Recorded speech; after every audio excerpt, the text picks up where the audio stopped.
And I think there is a natural inclination that things are fixed, but things are not fixed. Printing money doesn't produce goods and services. It doesn't hire people. It may seem like the right short-term medicine, but can the cure be worse than the disease in some cases? The way a healthy economy grows is people earn money and they go out and spend it. The way an unhealthy economy grows is people borrow money and they go out and spend it. The United States has consumed more than it's produced for at least a decade. What country, ask yourself, in history can do that indefinitely, forever? Everybody wants to go back and say, things are fine now. Look, we solved our problem. We're just asking for another crisis. This is an experiment. We've never done this before. We've never been here before. The Federal Reserve is really operating by the seat of their pants. And that was a clip from the documentary Money for Nothing, produced by Jim Bruce, who's our expert guest today. Jim, thanks for joining us. Thank you. Well, Jim produced that documentary, Money for Nothing, back in 2013. That was all about the Federal Reserve and the actions that the Federal Reserve took leading up to the 2008 great financial crisis, unveiling a lot of the ways in which the Fed really helped create that crisis, and then talked about the response of the Fed to the crisis that it created and how that was weakening and endangering the system even more.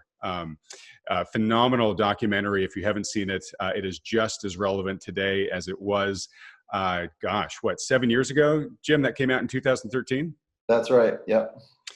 So we've got you on today for two reasons. One, we've spent a lot of time in recent podcasts, recent videos here talking about the role of the Fed. And of course, since you filmed Money for Nothing, I think when that movie came out in the late 2013, the Fed balance sheet stood somewhere around $3.5 trillion, right? Which was about a 4 times increase from the beginning of 2008. I think it was 800 billion before the crisis, ended up at about 3.5 trillion by the time your movie came out. Fast forward to today, it's now standing around 7 trillion. So that's a doubling from where things were in 2013 when you were waving your red flag. So obviously you've got some great perspective on the Federal Reserve and central bank money printing and its effects. So I'd love to hear your thoughts about, how things stand in your perspective today, because you were so concerned 7 years ago at so much lower prices. And then secondly, you're working on another documentary on Tesla. And I will let you sort of tell us, what you're intending to do with that. But Tesla is a company that we've been talking a lot about of late in these videos, because it's really become the poster child for the market rally that we've seen off of the March lows. And of course, a lot of that increase from 3.5 trillion to 7 trillion has just come in the past couple of months as the Federal Reserve has tried to staunch the economic damage done by the coronavirus. So you're somebody with a really unique perspective. You understand central bank money printing really well, and you're also getting a very strong insider's view into Tesla. So with that said, why don't we start off with Money for Nothing? Maybe if you could just give us a very quick background as to why you shot that documentary, and then looking at today's situation through that lens, I don't want to put words in your mouth, but how do you view what the Fed has done in the past 4 or 5 months? Yeah, so it's been a fascinating time. I've gotten some people bugging me saying, can you make a sequel, because there's so much going on around the Fed in the last few months. But my goal in making the film was, I was someone who was following different people in the mid 2000s who were warning about problems in the financial system, before they sort of the chickens came home to roost with the financial crisis. And so to me, I viewed the crisis as something that you sort of could predict, because I was following people who did. But the sort of story in the wake of the great financial crisis was, it kind of came out of nowhere. It was Wall Street's fault. It was, these crazy home buyers' fault. The blame was placed sort of everywhere but at the feet of the Fed. And in the wake of the great financial crisis, to my view, the Fed was sort of using the same policies, same framework, same approach that had helped to create that problem in the first place. They were using that to sort of solve the problems that we had in 2009, 10, 11, 12. So I wanted to make a film that sort of put the Fed in context. We look at the whole history of the Fed and examine the role their policies played in the tech bubble in the late 90s, and then in the lead up to the housing bubble, and the ways they sort of encouraged those things. And then when everything went wrong, they kind of came in with this very similar policies. And so, we were sort of making the film to put, a different perspective out there on the Fed's role in all of these things, and to sort of put some question marks in people's minds about, is this what we want our central bank to do? Is this how we want to organize our economy? Because the Fed's been the dominant force in really the global economy, but certainly the US economy since the global financial crisis. And I think, obviously, the Fed's response to COVID is massive and unprecedented, and they're the biggest player in all this. And to try to figure out what's going on, you really have to look at what the Fed is doing. My concern is that they're really following the same playbook they have for the last, especially 20 years or so. And I don't think they have a plan for what's next. That was sort of the question in our movie is, you can encourage people to take risk. You can encourage the financial system to add leverage, and you can encourage people to borrow and borrow and borrow to try to drive demand in the economy. And they're trying to create, employment and prosperity that way. But if you do it through encouraging leverage and debt, it always comes down to, well, what happens next when you have a highly levered, highly indebted system? That's more fragile than a less levered system. When you get values in the stock market 2 to 3 times their norm, there's more risk in that market. Same thing with the housing market. Different areas are, in the country are different, but in Los Angeles, the prices where I live are, bear no relation to people's income. And there's an inherent risk in a system like that. So there's a lot to sort of wonder about in terms of how we got here and where we're headed. I don't think the Fed for a long time has had a big plan about what's next. It's always just stimulate to get out of, the problem that we're in.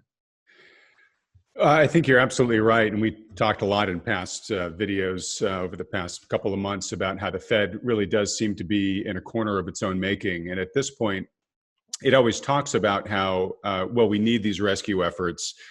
We need to push the stimulus out into the economy.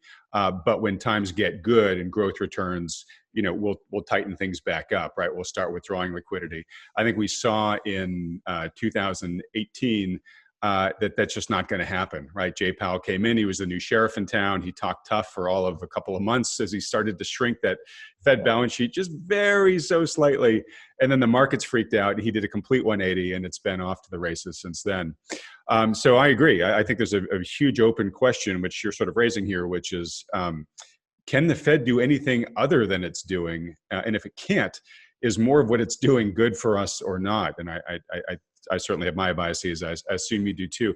I'm curious, you interviewed so many amazing experts for that documentary, a lot of great economic thinkers, people on Wall Street, but also people who work at the Fed, many of whom were remarkably candid and critical of what the Fed was doing, which of course is almost enraging in itself by saying, you're there at the institution, how can you help them not stop doing this? So it almost does sort of seem like this runaway train that everybody sort of agrees, is heading in the wrong direction and speeding up, but nobody seems to have the ability or the appetite to put on the brakes.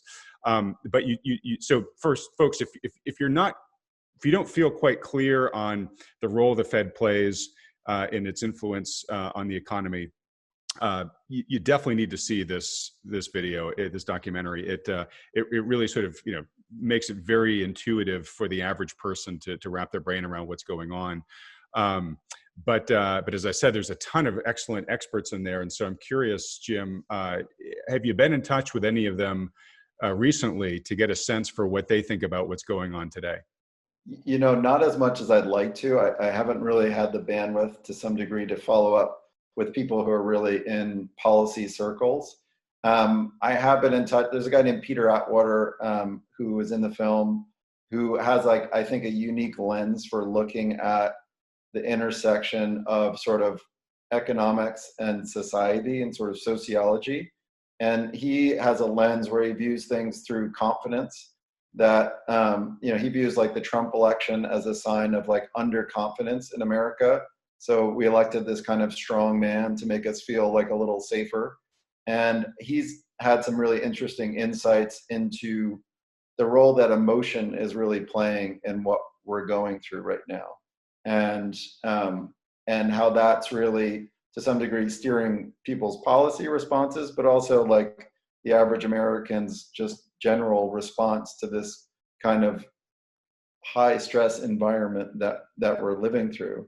One thing I do want to bring up, if we're talking about the Fed, that is different this time is in the film we really focused on monetary policy, but what's happening in response to the COVID crisis, understandably, is a huge fiscal response at the same time. And I think that's really what's different, is the massive moves that Congress is making at the same time that the Fed is making their own moves. So it's that sort of double team effect. In the wake of the financial crisis in 2008 and 9, Congress did a small package by our current standards, and then really backed off and didn't do a lot of things they might have done to try to, I think, maybe actually sort of help target economic growth a little bit. Like, there were a lot of unemployed construction workers in 2009, 10, 11. We could have done infrastructure, for example, back then. And for political reasons, they didn't want to. But now you have the Fed and Congress acting at the same time in a much bigger way. It's many trillions more than they were moving back then. And that's, I think, what's unique about where we're at right now, and what's unusual historically. And also in the Fed was putting on the brakes in the bubble in 1999, but not 99, but maybe in 2000. And in the housing bubble, the Fed started putting the brakes on in 2006 and 7. And now I don't see the Fed touching that brake anytime soon. And so you have the Fed and Congress, monetary and fiscal, operating together with at a full speed ahead, approach. So I think that's unusual. And I think it's going to be hard to sort of predict how all that winds up. One side of it is that, I think it's good that, the weird thing about the Fed's response to the global financial crisis was it shot a fire hose at the financial system. And a lot of the stimulus the Fed was creating went to wealthier people, banks, went into the investment world. Wall Street kind of recovered really quickly, and Main Street was sort of left hanging for a long period of time. Right now, there at least is some of the fiscal stimulus is going to sort of real people. So that is another aspect that's kind of different this time. All right, that's a great difference to highlight here. I think people could say, yes, it's great that there is some relief going to Main Street this time. I think it's still a fairly small slice compared to how much is going to Wall Street. It's a relative thing. But still, and for the record, I'm all for, if you're going to give stimulus, if you're going to intervene, intervene for Main Street much more than Wall Street. And that's my own personal perspective here. But your point's a really good one, because the intervention is much larger, right? It's much more compressed just in a couple of months right now versus over the course of years, as the QE programs were. The Fed isn't breaking, doesn't seem to have any interest in breaking, and the fiscal support from Congress is also adding to that. And so, what does that mean? Well, one of the things that we are seeing is we are seeing, you talked about leading up to 08, because of what the Fed was doing, you were seeing asset price inflation, right? Houses selling for prices they had no business selling at, given what incomes in their areas were and whatnot. Stock market bubbles, that type of thing. We've been making the case for many weeks and months now that we're way back in bubble territory. In fact, we were ringing the bell before the coronavirus came around. But certainly since, looking at stock prices and comparing them to any fundamental, but particularly earnings, right? I mean, earnings have just taken a massive hit from the coronavirus, right? And yet stock prices are, in most cases, or many cases, back near all-time highs. They're either back near where they were before things corrected in February, or in certain cases, like Tesla, which I want to get to right now, are much, much higher, right? And so, one of the questions is sort of, where is all that money going? And it certainly seems to be going into financial asset prices, and probably lots of other assets as well, but certainly the markets. So, and no company, I think, symbolizes that better than Tesla. So now I want to shift from talking about your prior documentary to the one that you're working on right now. Tesla has been one of the most highly traded stocks of 2020. Over the past year, the price, I think from the low to the high, was 9 times, a 9 times increase over the past 12 months. Completely just unprecedented for a stock that's this large. Now, there's a lot of people who say there's lots of good reasons for that, and the company was undervalued because it is the wave of the future. There's a lot of people who look at that and say, I don't care, how great this company is. There's nothing that can justify the current share price versus the current operating results of the company, whether it's cars manufactured, whether it's its revenues, whether it's its earnings, et cetera.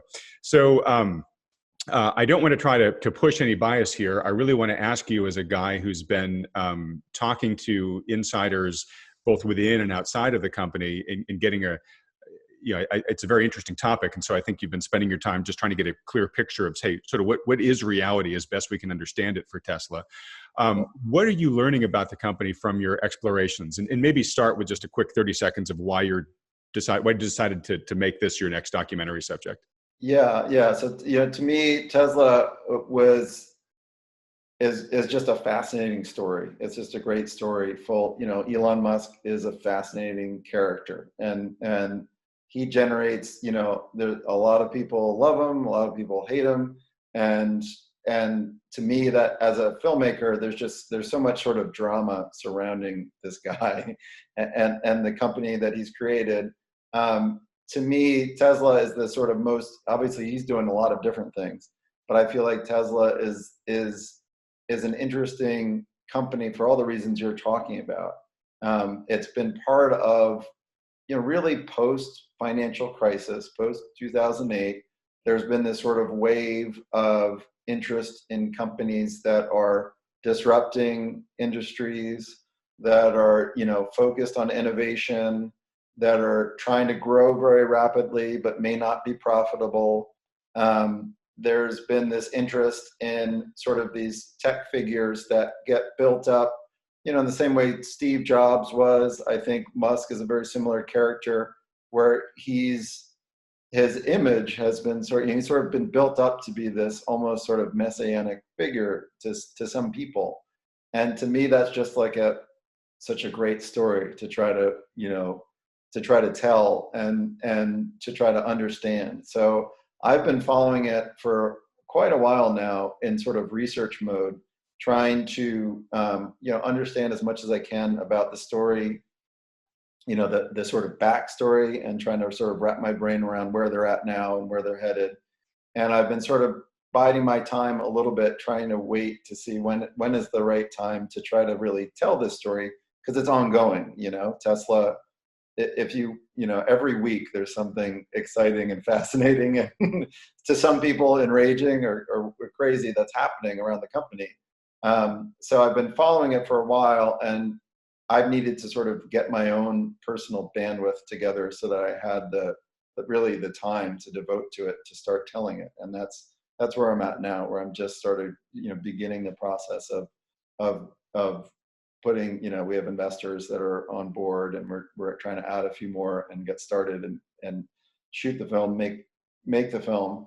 But in talking to people, I think it's there's just so many different perspectives on the story, and that's what's, you know, unique about it as a company, is there isn't one simple way to tell the story of this company. You know, it's an amazing product on the one hand that has, you know, a lot of people just absolutely love their car. It's changed the auto business forever. But on the other side of it, trying to make sense of it as a stock, as a $300 billion stock that has maybe a 1 or 2% market share, you know, that's a big head scratcher for a lot of people.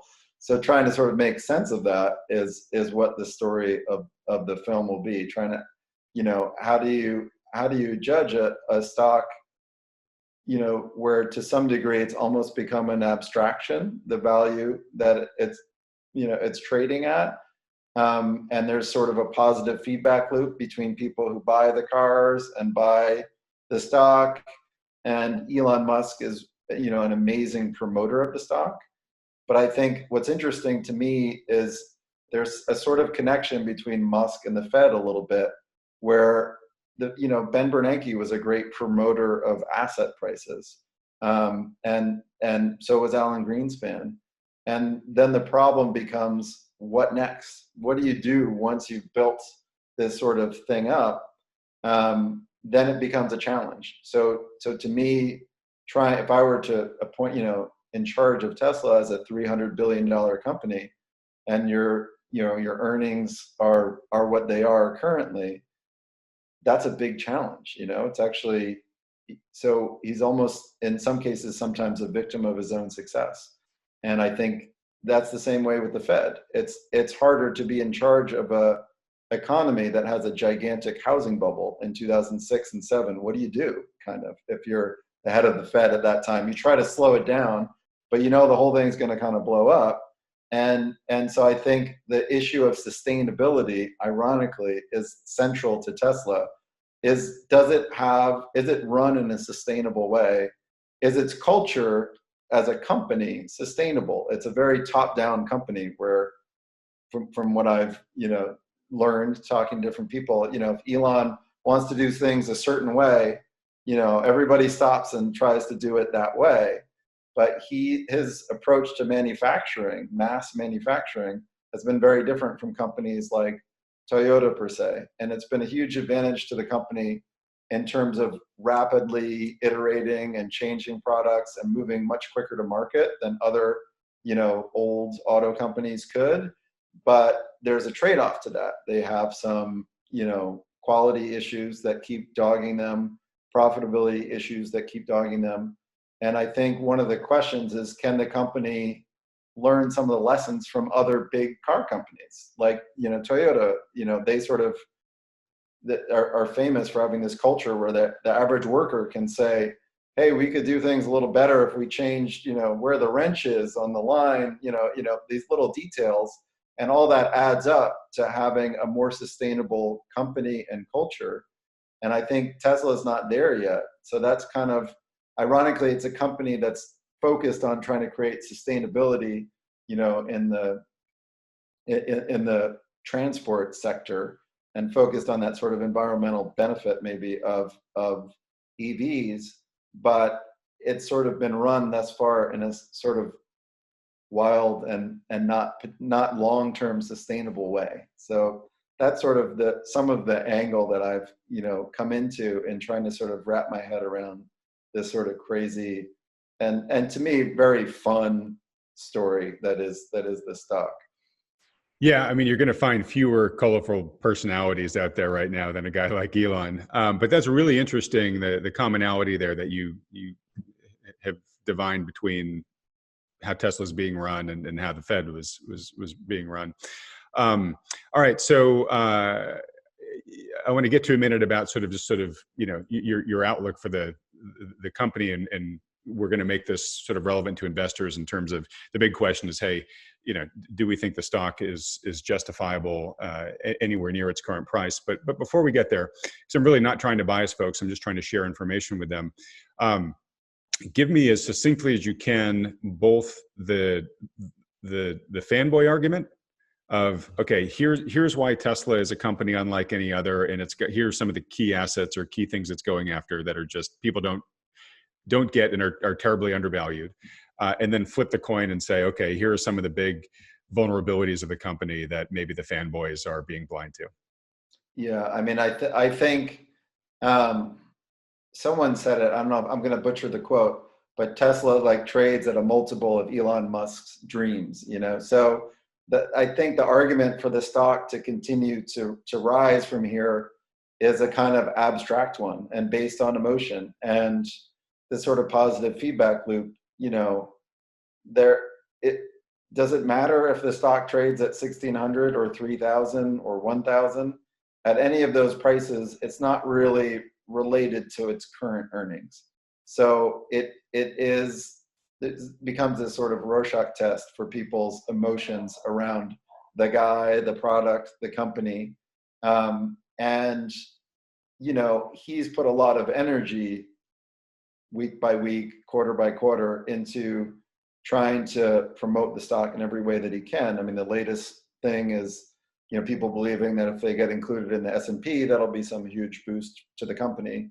I think the flip side of that is a high flying, really fast, multiple expanding type of company that's super hot getting added to an index. There's a lot of stories of companies, that's sort of the death knell when they join the index. Like I think someone commented on what Yahoo did, and whenever it entered the S&P 500, it had a lot of trouble thereafter. So traditionally, that isn't actually always a good moment. Sometimes it's when things get reversed. I think the argument that the other side of the sort of more bearish view is, everyone talks about how it's not a car company, it's a tech company. I think the bearish view is just looking at the car business in general. It's a really hard business to make money in. It's been hard. It's not unlike airlines a little bit. It's very cyclical. You need to invest tons of money all the time. Cars are popular for a year or two, then the sales kind of slow unless you keep changing them. There's more competition coming and all, especially in Europe, but here in the US with people introducing EVs. So Tesla's actual unique proprietary technology might not be as big as the fans believe. So it's, on one side, it's this kind of, hard view of the numbers and the business. And if you look at its revenue, it makes revenue from making and selling cars. So it really is a car company, with a tech kind of overlay, but at its fundamental, it's a car company. So I think that's, it's sort of this dreams versus reality. But Musk has been someone who's really done remarkable things, and so I think the bet is maybe he can keep kind of pulling these dreams out that keep the stock going. That's sort of the other side of it. All right. Well, I now want to bring Mike Preston into the conversation here. Mike is one of the lead partners at New Harbor Financial, which is the financial advisory firm endorsed by Peak Prosperity. Mike and his partner, John, join me every week on these videos. John is away for the day. But Mike, hey, buddy, thanks for piping in. Hey, Adam. How you doing? Good. I want to build on what Jim just said about Tesla, and I know you and I have been following it pretty closely from the stock side of things. But before I do, I think you had made a comment before we started the camera rolling here that when Money for Nothing came out, that was important viewing for you and the team over at New Harbor. It was. Our entire team went to Cambridge, a little place in Cambridge, Mass. I believe it was. It was an independent theater. And, there was this documentary that came out called Money for Nothing, and we just had to see it, because it spoke to a lot of things that we care about. We care about free markets and truth and reality and data. And, Jim's documentary, I think, better than anything we had ever seen up to that point, put together a case about, what the Fed has been doing and what, frankly, they've been doing for a long time, probably starting with Alan Greenspan right after the 1987 crash. the Fed has been intervening in a greater and greater extent over the years. After the tech bubble, they propped the market back up, created the housing bubble. After that, they went pretty crazy, printed $16 trillion worldwide, and then created the everything bubble that we're in now. And I just can't believe, seeing Jim here today, that was 2013 that we saw his documentary, because we left there pretty enraged at, how off the rails the Fed had gotten. And here we are 7 years later, and it's gotten even more extreme. I would say it's gotten like double or triple as extreme as it was then. So extreme that it's almost mainstream. It's the mainstream belief now that the Fed is omnipotent. They will never let the markets go down. I can't tell you the capitulation that exists in the conversations we're having with people over the last month or so, at least, that the Fed basically won, and they will never allow free markets again. So it's a perfect storm, a Titanic, if you will, an unsinkable ship in this just widespread belief that the Fed will never let markets go down again. So it's everything you'd want to see in the biggest bubble of our lifetimes, in our opinion. So that encapsulates kind of how I feel about all that. But really appreciate Jim's work there, and look forward to what he's putting together in the future, like you just mentioned about Tesla. Yeah, it's funny to hear you talk about your reaction to seeing the movie, because I remember mine. And you really want to grab a pitchfork on your way out of the theater, right, and rush to your nearest regional Federal Reserve Bank and start protesting. And it just feels, coming out of that the theater at that time, like, well, of course, everybody's going to understand it now, especially since there's this movie that sort of lays it out for everybody. Yet here we are 7 years later. The Fed has just been able to do so much more of what they were doing. That enraged us. And to your point, Mike, they're still viewed as the savior or the hero in the story, where I think those of us who are better informed and watch this very closely really think of them as the villain, the sort of the root cause, the root bad actor of so much of the issues that we're wrestling with today, whether it's a very fragile economy, whether it's overvalued markets, whether it's all the wealth inequality that's resulted from the unfair ways in which these monies go out from the Fed and from Congress and go into the pockets of very few people at the end of the day. So while the rest of us just get, crumbs. But that said, I want to try to bring it back to Tesla here, because as I mentioned earlier, Tesla has really been kind of the poster child for what you just talked about, Mike, which is the Fed's won. Basically it's sort of money for everybody. It really is sort of money for nothing, right? We're gonna print whatever it takes to rescue the markets, to get the economy back on its feet, and while people are home on their couches, we're going to give them free money too, and basically just nobody's going to have to worry, and we're all going to get rich, right? And so what we've seen the markets, immediately go back to their pre-coronavirus levels, either very close to all-time highs, or in certain cases they've gone above. We've seen a concentration of capital go into the FANG stocks, and Tesla's included in that. And Tesla's really been the poster child for that. And I've talked about the huge amount of increases, 1.9 times over the past 12 months. And then, Mike, you and I have been sort of, railing about, all right, how long can this continue? Because you either really are increasingly faced with a binary choice, which is you got to capitulate and say, yep, the Fed's won. I just got to learn to love the Fed and all that it stands for, and just throw all my money along the market, and we're all going to sing Kumbaya. Or you say, look, I do believe that reality does matter. It will inject itself at some point here. Obviously, the longer the Fed holds it at bay, when reality intervenes, it's going to be much more on reality's terms than on ours, meaning it's going to be more painful the longer that it's kept at bay. And so you and I, Mike, have been looking for, okay, well, what's it going to take to kind of, break this mania that's this Fed-driven mania that's been driving markets of late. And for me, it comes down to sentiment. Right now, as we've said, there's this sense that the Fed's got our backs, that stocks can go to the moon. But as we know, every bubble that pops at the end of the day becomes it's a emotional event, right? It's not a fundamentals driven one. And so it's when that sentiment reverses, where you basically have your last greatest fool jumping in, when there's no greater fool to take his place and buy, that stock or the market at the next higher price. you've essentially run out of fools. That's when these hugely distorted markets are then able to start correcting. And so we've been spending a lot of time saying, all right, well, where do we think that could happen? We think some of these story stocks are the best candidates for that because they're the most overstretched and they're the most watched. And so when they fail, that shakes sentiment. That's very visible and makes people think, oh, maybe the system's not as bulletproof as I thought.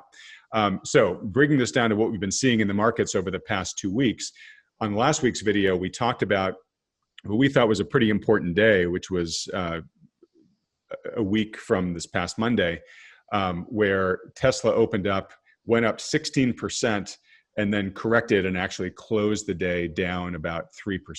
And as Tesla had rocketed up, the entire tech sector went up with it, not quite as much. And then when Tesla came down, the tech sector closed down as well. So it was a very important reversal day. And we hadn't seen a day like that, or we'd only seen one other day like that, which was back in March of 2000. And that day marked the high before the dot-com bust started going underway. So when we were on this video last week, Mike, we were looking to what was going to happen in the next week, because we thought that might be an important sign of a market turn. And as we were getting off the video last week, Netflix had just reported after hours and had disappointed investors with its outlook. Sadly, the next several days that followed were really kind of a return to business as usual. It really didn't seem that the market was going to roll over in any sort of material way, and we had some pretty big up days. But then we had today. So we're all getting together just after the market close, and NASDAQ sold off over 2%. But interestingly, Tesla came out yesterday with its Q2 earnings and beat investor expectations on pretty much every metric: cars delivered, revenue, earnings, et cetera. Another big blowout quarter. Elon Musk can do no wrong. The stock was up 4% or so, about $80 to $100 in the aftermarket. But then today it opened and basically gave up all of those gains and ended up closing down 5%. So all of a sudden, this stock that looked bulletproof, all of a sudden is looking like it can bleed, like it looks like it can be vulnerable. And as we talked about last week, Tesla's been one of the most traded stocks by the new retail investors that have been flooding into the market in 2020. This is the Robinhood crowd that we've been referring to. And in many cases, a lot of people are buying stocks with the stimulus checks that they're getting from Congress, those extra $600 every week. And so a lot of money has been flooding into retail stocks like the FANG stocks, very few more than Tesla. And as we talked about a few weeks ago, a lot of those people are buying call options.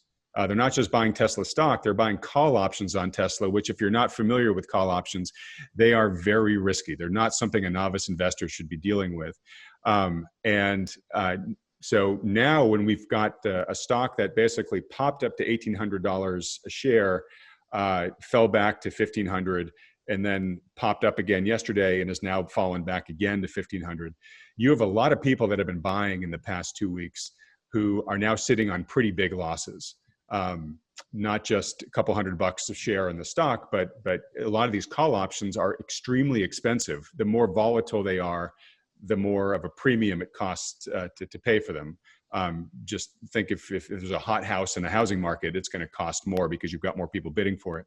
So these investors that are buying not just Tesla stock, but Tesla call options, a lot of the folks that have come to the table lately are now really stung. And that's what drives investor sentiment, is when people are no longer willing or interested or confident that they can jump into the feeding frenzy and get out unscathed. So Mike, let me hand it back to you here for a second, but are you looking at the same things that I am? And how important do you think today's reversal was post earnings for Tesla combined with the reversal that we had seen the week before?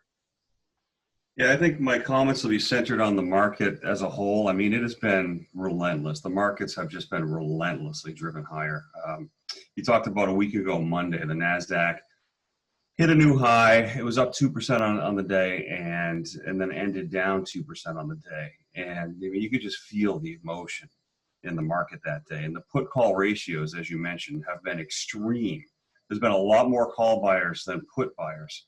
So the bullish sentiment has been off the charts, and it's been sustained. The 5 and the 10-day average of the put call ratios have been at 20-year extremes. We haven't seen these in decades. And, you know, a week ago Monday, the NASDAQ reversed. It had a key reversal day. And the only other time it had that kind of day, up 2% on the day, then down 2, was back in March of 2000, like I think you might have said earlier. And then what happened a couple days later? The market ramped, and the NASDAQ just 2 days ago nicked, and the NASDAQ composite anyway, just barely made a new high. And then over the next couple days here, it's now reversed. So a lot of other things too that are pretty surprising. And for the person that's not watching it every day, it's hard to understand just how extreme things are. You know, the S&P has come within, 4% of its an all-time high. Just this morning, the S&P futures were up almost at 3,300. You know, the high of the futures on February 19th was 3,393. So within 100 points, or about 3 or 4% of that all-time high. The S&P is trading in that gap that was generated back in February 19th. I would have never thought that, the S&P would recover 95% of its decline, or the NASDAQ would make new highs and make new highs by 15%. All while sentiment is at levels that are multi-decade extremes, and valuations are completely off the charts. The only way to not be emotional in these markets is look at data.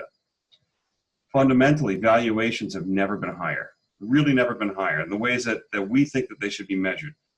From a simple stock market cap divided by GDP, which just yesterday hit 155%, by the way, essentially a new record.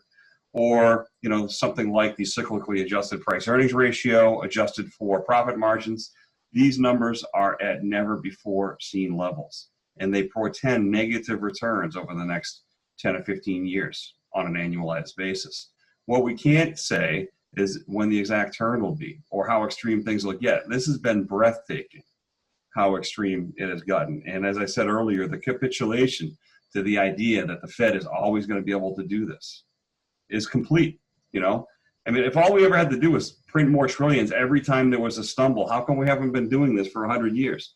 The reason is because we essentially started accelerating it in the late 80s, and then it went on from there. In the late 90s, we encouraged people to use their homes as ATMs, and the average home went from something like 3 times average income to something like 8 times average income. Now it has to stay there forever, or the whole system blows up. Jim was talking earlier about fiscal and monetary stimulus. It's true, but we've created a system that's not real anymore, a system that can't correct, that can't withstand any disruptions. We can't allow seasonality anymore, or the whole thing blows up. Municipalities depend upon their tax revenue, so housing prices can't go down, stock market can't go down, or pensions go belly up. We're starting to see pretty disturbing things, I think. Just this week, a couple things happened. One of the Fed heads said, that we have to investigate what happened in March, like it was just a glitch. It wasn't a glitch. We were at the most bubblicious nosebleed valuations in history. It was, in our view, a blow-off top that started in September with the overnight repurchase operations. And then we had a normal correction. Yes, it was precipitated by coronavirus, but it was just a bubble waiting for a pin. And I think it was yesterday that House Speaker Nancy Pelosi said, there's a floor in the stock market. We all know and we understand it can't go down that much. And so this kind of hubris and this kind of belief, I think, is very, very dangerous. It has been exasperating to watch how extreme this is, how extreme it keeps getting, and how one-sided it is. So we continue to warn that we think that this market is in for a very large correction. I think more than 50% from here is very likely over the next couple of years. This market could be cut in half and still be overvalued. So, and I guess we're the ones crying wolf all these years, but we continue to see things that are absolutely shocking. I'm looking at Intel right now is trading down over 10% because they say that their margins are soft. The other day, Microsoft, their current earnings were good, but they say the outlook is soft. So who knows? We've got some really big earnings coming up this month on July 30th. I think it's Apple and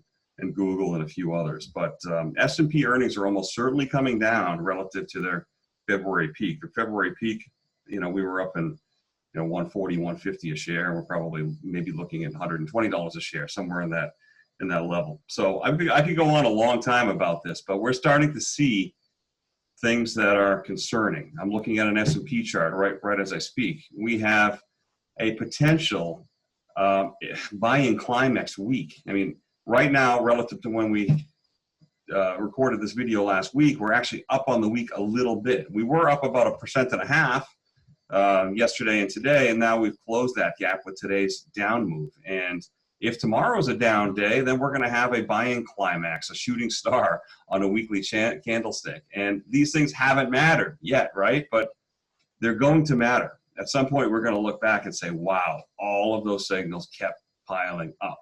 And we just said the Fed, the Fed, the Fed. So be wary. The bearish indicators are piling up, and we're going to keep warning about it. All right. Well, thanks for mentioning all that, Mike. And I do want to respond in next week's video. We got a lot of people that say, hey, guys, you keep pointing out all these risks for the market, but they keep powering higher. When are you going to say you're wrong? And I want to let folks know we're not pushing any sort of prediction. We're really just looking at probabilities. And maybe the challenges or the biases is the data sets that we look at, the data that we watch and track on a regular basis is just blinking warning signals at us all the time, which is what we're talking about in these weeks. But look, if you come to different conclusions from the same data, that's fine. That's totally your prerogative. But we'll keep sharing the data and our interpretation of it as we see it. All right, guys, we're at the end of our time here. Mike, we didn't even get a chance to talk about gold, which has been on a big tear, and silver even more so. So maybe we get into that next week. We've also had folks asking about Bitcoin. I am letting you guys know we will be bringing in a guest expert on the cryptocurrencies in one of the next couple of weeks for these videos. So we are listening to the feedback that you guys are sending us. Jim, I want to close with you because of everything that Mike was saying. I very much agree with, but it's really a subset of people that are tracking the economy and the markets as closely as we are. The vast majority of people in America, it's just not on their radars, right? They've got lives to lead. It's not of interest to them, or just the demands of daily life doesn't give them the bandwidth to do this. And so what we need our storytellers. We need people who can make it really easy and intuitive, and something that can be grasped in a short period of time. We need assets like that to be able to awaken the minds and the eyes of the majority of people who don't follow the markets as closely as we do. And that's the territory that you work in. You did a phenomenal job with Money for Nothing, and I completely, again, encourage everybody who hasn't seen that to watch it. You can find it. When I hand the football to you, you can say where folks can go watch it.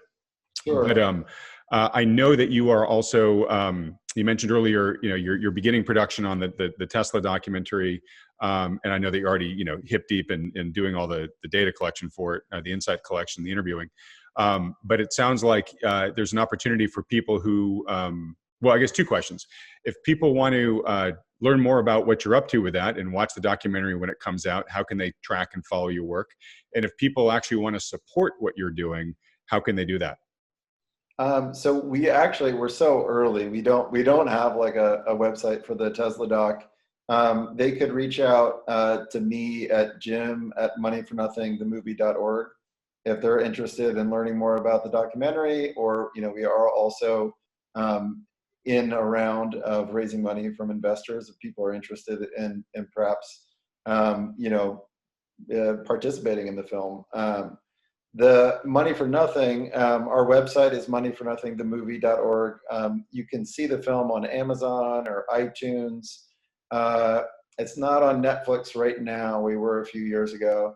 I think it's available to purchase through almost all the, anywhere, Hulu, Amazon, iTunes, those kinds of places.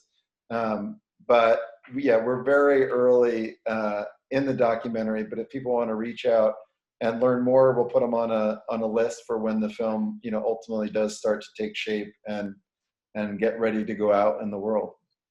Fantastic. All right. Well, Jim, thanks so much for sharing so much of your time with us today and your perspective. Again, you're one of the very few people that lives in the intersection of the Venn diagram between the Fed and Tesla. So you were perfect for today's guest. And when the Tesla documentary comes out, we'll definitely let folks know about it through all channels here at Peak Prosperity, but we would love to have you come back to interview you on this video series, but maybe also do sort of like a screening with the producer. I think that'd be really fun if that's something you'd be game for. That sounds great. All right, guys. Well, in closing here, I just want to end the way that we always do, which is if you are watching this and you have not gotten your portfolio to a place where you feel that it takes the types of risks that we've been talking about for this whole hour into context, we want to make sure that that you are at least taking steps to prudently protect your wealth in case the type of market correction that we think could be coming actually happens. And so, as we say every week, if you've got a good financial advisor who understands the risks that we've been talking about here, boy, stick with them. They're worth their weight in gold. If you're having trouble finding one, then we highly encourage that you reach out to the folks at New Harbor Financial. That's Mike and his team there. They will do a full portfolio review with you absolutely for free. They'll answer whatever questions you have. There's no risk involved, meaning no commitments. You don't have to work with the guys. It's totally free. It's just a public service that New Harbor and Peak Prosperity have worked out together because we're in the business of trying to educate investors. If you're interested in that, stay on at the end of the video here. We give the instructions on how you can get in contact with them. But otherwise, Mike, have a great week, buddy. Thank you. If you'd like to schedule a consultation with the financial advisors at New Harbor Financial, simply go to greylockpeak.com. These consultations are completely free and there are no strings attached. The good folks at New Harbor will simply answer any questions you have about your investment goals or your portfolio and give you their best advice given the latest market outlook. They're willing to do this because they care about protecting people's wealth and because Peak Prosperity has connected them with so many thoughtful investors just like you over the past decade. Chris and I started doing this because so many people have approached us in frustration and are looking for a solution because they're feeling out of alignment or just downright ridiculed by the standard sort of financial advisors who have been managing their money. You know the type, the kind that just pushes all of your money into the market, scoffs at the idea of owning gold, and when you bring up concerns about the market's sky-high valuations, they say, don't worry, the market's always going to take care of you. For many of the reasons discussed in today's video, we think this is one of the most challenging and treacherous times in history for investing, which is why we strongly believe that today's investors are best served working in partnership with a conscientious professional advisor who understands the risks in play. Now, we're agnostic which professional advisor you'll work with, just as long as they're good. If you're already working with one, that's fantastic. Stick with them. But if you aren't, or you're having trouble finding one you respect or trust, then consider talking to John and Mike and the team at New Harbor. And for those about to ask, yes, there's a business relationship between Peak Prosperity and New Harbor, which we had to put in place to make sure that everything is handled according to SEC regulations. All the details on this are clearly provided on the greylockpeak.com website. Also, it's important to note that New Harbor is able to work with U.S. citizens, green card holders, and those with existing assets in the USA. But for regulatory reasons, they aren't able to take on non-U.S. clients. All right, with all that said, if you'd like some insight and guidance on how to protect your wealth during this unprecedented time in the markets, go to greylockpeak.com to schedule your free consultation with the good folks at New Harbor. Thanks for watching.